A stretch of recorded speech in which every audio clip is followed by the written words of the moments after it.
Hello everyone, welcome to my channel smart sociology success. 2013 का जो हमने यूपी पीजीटी का पीवाईक्यू सॉल्व करवाया था, उसमें हमने कुछ क्वेश्चन को सॉल्व करवाया था। उस सीरीज़ को हम आगे बढ़ाते हुए उसी क्वेश्चन को सॉल्व करेंगे, यूपी पीजीटी 2013 का। देखते हैं, क्वेश्चन को सॉल्व करते हैं। इसके पिछली वीडियो में हमने 23 तक का क्वेश्चन जो है वो सॉल्व किया था। अब यहाँ पे हम 24 नंबर से क्वेश्चन को सॉल्व करेंगे। हिंदू विवाह अधिनियम 1955 निम्नलिखित में से किन विवाहों की मनाही करता है? मतलब कि 1955 के अधिनियम के अकॉर्डिंग हिंदू विवाह जो है कौन से विवाहों को मानता है और उसमें से कौन सा ऐसा है जिसको वो मनाही करता है? मतलब सगोत्र विवाह, सप्रवर विवाह, सपिंड विवाह और उपर्युक्त में से सभी, या सभी को मनाही करता है या किसी एक को। तो हमारा राइट आंसर जो है वो है ऑप्शन नंबर सी, सपिंड विवाह को। सपिंड विवाह को मनाही करता है। और इन्होंने मतलब इसमें सगोत्र एवं सप्रवर विवाह इस अधिनियम द्वारा जो है वो समाप्त कर दिया गया था। देखते हैं अगला क्वेश्चन। क्वेश्चन है, सिद्धांतवादियों का समीक्षात्मक संप्रदाय आर्थिक निश्चयवाद तथा सामाजिक जीवन के अन्य पहलुओं की असंतुलन किस प्रकार ठीक करता है? मतलब कि जो इसके अन्य पहलू हैं, निश्चयवाद तथा सामाजिक जीवन के अन्य पहलुओं को असंतुलन किस प्रकार ठीक करता है? आर्थिक तथा सामाजिक क्षेत्र पर ध्यान रखते हुए, आर्थिक तथा ऐतिहासिक क्षेत्र पर ध्यान मतलब कि केंद्रित करते हुए, आर्थिक तथा सांस्कृतिक क्षेत्र पर ध्यान केंद्रित करते हुए, आर्थिक तथा उत्पादक क्षेत्र पर ध्यान केंद्रित करते हुए। मतलब जो भी इसमें थोड़ा नहीं दिखाई दे रहा है वो आवाज़ से आप लोग समझ जाइएगा। तो इसमें क्या सही होगा? इसका राइट आंसर है ऑप्शन नंबर सी, आर्थिक तथा सांस्कृतिक क्षेत्र पर ध्यान आकर्षित करके। अब देख लेते हैं थोड़ा कैसे कि मतलब सिद्धांतवादी जो है या समीक्षात्मक संप्रदाय जो है वो आर्थिक निश्चयवाद तथा सामाजिक जीवन के लगभग विभिन्न या अन्य पहलुओं का असंतुलन जो है वो आर्थिक तथा सांस्कृतिक क्षेत्र पर जाकर ही ध्यान को केंद्रित करते हैं, फिर जाकर के उसको ठीक करते हैं। अगला क्वेश्चन जो है, निम्नलिखित में से कौन सा ऐसा कारक नहीं है? निम्नलिखित में से कौन सा ऐसा कारक नहीं है जिससे लोग गांव से शहरों की ओर आ रहे हैं? मतलब हमको ये देखना है कि निम्नलिखित में से कौन सा ऐसा कारक नहीं है जिससे लोग गांव से शहरों की ओर आ रहे हैं। ग्रामीण बेरोजगारी, ग्रामीण क्षेत्रों में दहेज प्रथा में वृद्धि, ग्रामीण गरीबी, ग्रामीण क्षेत्रों में कुटीर और घरेलू उपयोग उद्योगों का ह्रास। क्या है इसमें से जो मतलब इसका कारक नहीं होगा? देखो, ग्रामीण बेरोजगारी है, होता है कि गांव में बेरोजगारी है जिससे हम शहर में कमाने चले गए, ये भी हो सकता है। और ग्रामीण गरीबी वही चीज़ है, गरीब लोग कमाने के लिए जाएंगे। कुटीर उद्योग धंधों को बचाने के लिए जा सकते हैं। लेकिन दहेज प्रथा में वृद्धि ये कारक गलत है कि इसके कारण से कोई शहरों में नहीं भागेगा। तो हमारा ऑप्शन नंबर बी जो है वो सही हो जाएगा। अगला क्वेश्चन देखते हैं। सेंट के परामर्शदाता कौन थे? Montesquieu, Morgan, Saint Simon, Robert Redfield. इसका राइट आंसर है सेंट साइमन। अगला क्वेश्चन है, एक संस्कृति से दूसरी संस्कृति में विशेषताओं के मतलब कि एक संस्कृति से दूसरी संस्कृति में विशेषताओं के पारेषण को समाजशास्त्र की शब्दावली में क्या कहा जाता है? परसंस्कृतिकरण, विस्तारण, आत्मसातीकरण और संस्कृतिकरण। क्या कहते हैं? क्या कहते हैं? इसका राइट आंसर जो है वो होगा ऑप्शन नंबर बी, विस्तारण है। मतलब एक संस्कृति से दूसरी संस्कृति में विशेषताओं के पारेषण को समाजशास्त्र में विस्तारण कहा जाता है। अगला क्वेश्चन है, भारतीय संविधान का कौन सा अनुच्छेद अस्पृश्यता उन्मूलन से संबंधित है? अनुच्छेद 16, अनुच्छेद 17, अनुच्छेद 335 या फिर अनुच्छेद 340। भारतीय संविधान का जो अनुच्छेद अस्पृश्यता से संबंधित वो है ऑप्शन नंबर बी, 17। अगला क्वेश्चन है, इमाइल दुर्कीम के अनुसार आधुनिक विधि की प्रकृति क्या है? दमनकारी, क्षतिपूरक कानून, आदर्शात्मक या फिर औपचारिक। मतलब जो आधुनिक विधि है उसमें कौन से कानून हैं, कौन सी प्रकृति है? राइट आंसर है क्षतिपूरक कानून। अगला क्वेश्चन, निम्नलिखित में में से किसे प्रघटना शास्त्री समाजशास्त्र का जनक समझा जाता है? किसे प्रघटना शास्त्री जनक हेबरमास को, शुत्ज को, HR वैगनर को और कार्ल मैनहीम को? इसका राइट आंसर है शुत्ज को। भारतीय ग्रामीण समाज में ग्रामीण विकास कार्यक्रमों के परिणाम स्वरूप निम्नलिखित में से कौन सी सर्वाधिक अवांछित स्थिति उत्पन्न हुई है? बी कृषिकरण व आत्महत्याएं, बी कृषिकरण, कृषकों की समृद्धि, कृषकों के बीच आत्महत्याएं। क्या मतलब कि सर्वाधिक स्थिति उत्पन्न हुई है अवांछित के रूप में? तो ऑप्शन नंबर ये इसका राइट आंसर है। बी कृषिकरण और आत्महत्याएं जो है ये अवांछित स्थितियां उत्पन्न हुई हैं। अगला क्वेश्चन है, निम्नलिखित में से कौन सा वैवाहिक प्रतिबंध से संबंधित नहीं है? मतलब प्रतिबंध लगाए उस पर ऐसा संबंधित नहीं है। निकटाभिगमन, ऑप्शन नंबर ए, बहिर्विवाह, अंतः विवाह, बहुपति विवाह। कौन सा संबंधित नहीं है?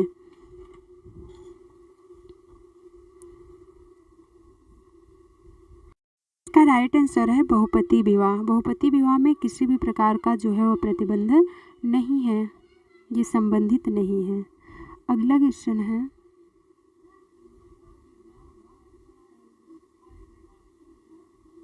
भारतीय परिवार में माता पिता अपनी पुत्रियों को ससुराल में उत्तम पत्नी पुत्री के रूप में बनने के लिए तैयार करते हैं।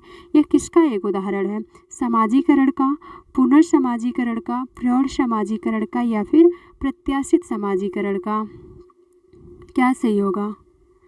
तो इसका राइट आंसर है ऑप्शन नंबर डी है। देखो इसमें क्या कह रहा है, भारतीय परिवार में माता पिता अपनी पुत्रियों को ससुराल में उत्तम पत्नी या पुत्री, मतलब जो होता है किसी एक आगामी कार्य के लिए हम उसके पहले ही, वो कार्य आने से पहले उसको इसके लिए तैयार करें, तो प्रत्याशित समाजीकरण कहलाता है। जैसे कि सेना में भर्ती के लिए दिया गया पहले से प्रशिक्षण, तो ये भी प्रत्याशित समाजीकरण ही कहलाएगा। देखते हैं अगला क्वेश्चन,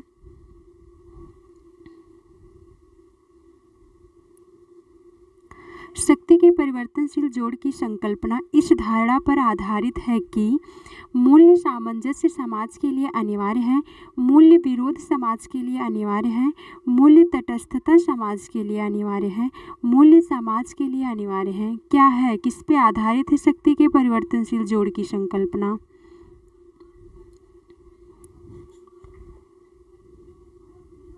देखो मूल्य विरोध, मूल्य इसलिए नहीं है क्योंकि विरोध समाज के लिए विरोध उत्पन्न करे, नहीं। मूल्य तटस्थता समाज के लिए है, मूल्य समाज के लिए नहीं, ऐसा नहीं है, बल्कि मूल्य जो होता है वो उसमें सामंजस्य बनाने के लिए अनिवार्य होता है। इसलिए हमारा राइट आंसर होगा ऑप्शन नंबर ए। क्वेश्चन है, नशा मुक्ति केंद्र निम्नलिखित में से कौन सी सुविधाएं प्रदान करते हैं? नशा मुक्ति केंद्र परामर्श, मेडिकल सहायता, यौगिक आसन या फिर ये सभी? कौन सा सही है? नशा मुक्ति केंद्र परामर्श भी देते हैं, मेडिकल सहायता भी देखेंगे, मतलब ऑप्शन नंबर ए सही होगा, डी सही है। देखते हैं अगला, निम्नलिखित में से कौन सा प्राथमिक समूह नहीं है? स्काउट, साथी समूह, विद्यार्थियों की कक्षा, परिवार। तो इसमें जो है स्काउट ये प्राथमिक समूह नहीं है। क्यों? क्योंकि साथी समूह भी पहली बार मिलता है तो समूह का मतलब कि एक तरीके से वो निर्माण करता है, ये भी पहला होगा। परिवार तो प्राथमिक समूह है ही। विद्यार्थियों की कक्षा, पहली बार कक्षा में जा रहा है तो वो सही होगा। सममिति परिवार की अवधारणा किसने प्रतिपादित की है? यंग तथा बिलमॉट ने, ओकले ने, बॉमेन तथा स्मार्ट ने या फिर अकेले स्मार्ट ने? किसने की है? तो सममिति परिवार का जो राइट आंसर है वो है ऑप्शन नंबर ए, यंग तथा बिलमॉट ने किया हुआ है। अगला क्वेश्चन देखते हैं, संस्कृतिकरण का तात्पर्य है। संस्कृतिकरण का क्या तात्पर्य है? जाति संरचना में परिवर्तन, जाति संरचना का परिवर्तन, जाति संरचना हेतु परिवर्तन। मतलब इसमें देखो ऑप्शन नंबर डी तो सही है, मान लेते हैं हाँ सही है, बट संस्कृतिकरण जो है उसमें क्या होता है, हम किसी संस्कृति को ले रहे हैं चाहे ऊंच या नीच, मतलब कि उसमें होता है ना। अब संरचना में परिवर्तन थोड़ी संस्कृति करे, क्योंकि संस्कृति तो एक सीखी हुई व्यवहार मानी जाती है, सीखा हुआ व्यवहार है ये, तो इसलिए ऑप्शन नंबर डी सही होगा। अगला क्वेश्चन, इस सैद्धांतिक परिप्रेक्ष्य को क्या कहते हैं जो इस बात पर बल देता है कि समाज कुछ मतलब ज्ञात अवस्थाओं से होकर एकाधिक बार अथवा बारंबार गुजरता है, उसको हम क्या कहेंगे? पुनरावर्ती उद्विकास सिद्धांत, समरेखीय उद्विकास सिद्धांत, चक्रीय उद्विकास सिद्धांत, प्रतिवर्ती उद्विकास सिद्धांत। क्या कहेंगे? क्या कहेंगे? इसका राइट आंसर है ऑप्शन नंबर सी। मतलब कि जो चक्रीय विकास सिद्धांत है वह अगर कहें कि इस बात पर बल देता है कि समाज कुछ अवस्थाओं से होकर के गुजरता है और वह एकाधिक बार अथवा बार बार उसी से गुजरता है, तो ये चक्रीय हो जाएगा। मतलब ऐसे ऐसे रहता है, सर्किल वे में चलता रहता है, फिर वह अपनी अवस्था पे फिर वहीं पहुंच जाता है, फिर से सर्किल वे में चलता रहता है। अगला क्वेश्चन है, निम्नलिखित में से कौन सी एक संस्कृति की विशेषता है? संस्कृति दैवी उपहार है, संस्कृति समाज के द्वारा निर्मित है, संस्कृति आनुवांशिक विरासत है, संस्कृति पर्यावरण का हेरफेर है। कौन सी एक संस्कृति की विशेषता है?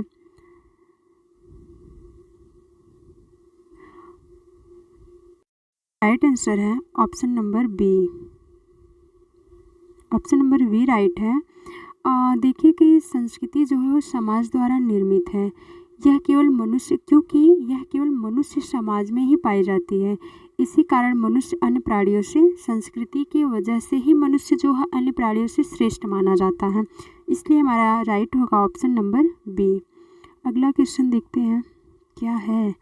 आधुनिक भारत में पंचायतों को निम्नलिखित रूप में विशेषित किया जाता है। तृणमूल स्तर पर लोगों की भागीदारी, आत्मनिर्भरता, आत्मविश्वास, स्त्रियों का सशक्तिकरण, नौकरशाही नियंत्रण। इसमें कूट भी है, देखते हैं क्या है कूट। ये मतलब कौन सा सही है?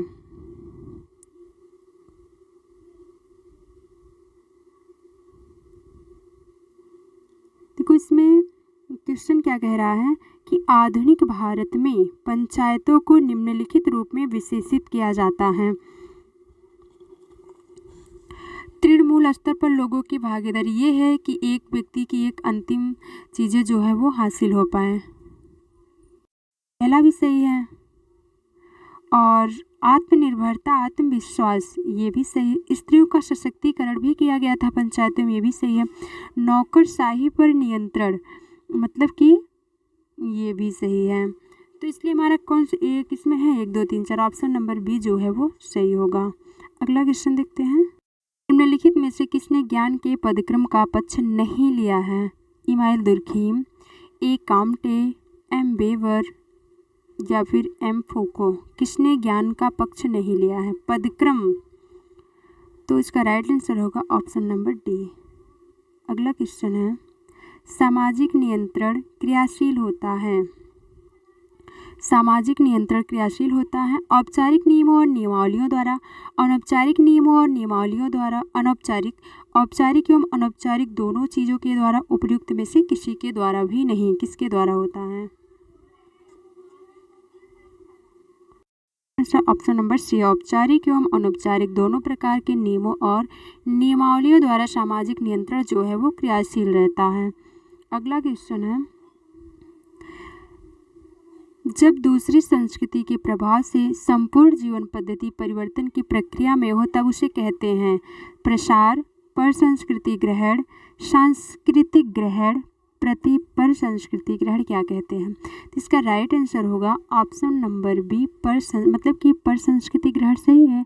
जब दूसरी संस्कृति के प्रभाव से, मतलब कि हमारी संस्कृति जो है वो नहीं, किसी अन्य समूह समुदाय की जो संस्कृति है, जो उसकी जीवन शैली है, उसके प्रभाव से संपूर्ण जीवन पद्धति, मतलब कि अगले की परिवर्तन हो जाए, तब उसको हम कहेंगे पर, क्योंकि दूसरे की संस्कृति हम ग्रहण कर रहे हैं, उससे परिवर्तन हो रहा है। अगला क्वेश्चन देखते हैं।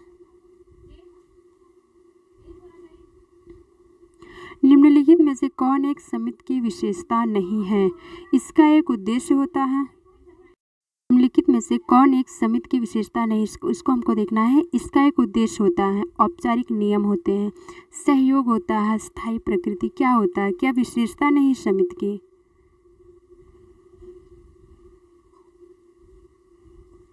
और अस्थायी प्रकृति।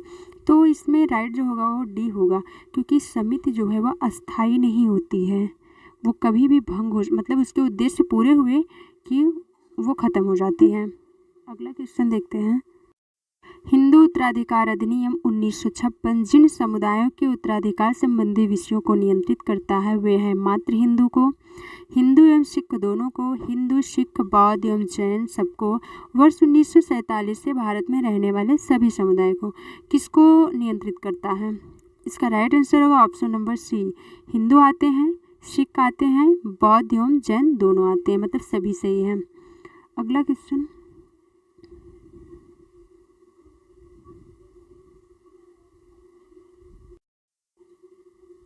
यांत्रिक समैक्य का सिद्धांत किसने प्रतिपादित किया? मार्क्स ने, वेबर ने, दुर्खीम ने, काम्ट ने। तो यांत्रिक समैक्य जो है वो दुर्खीम का है।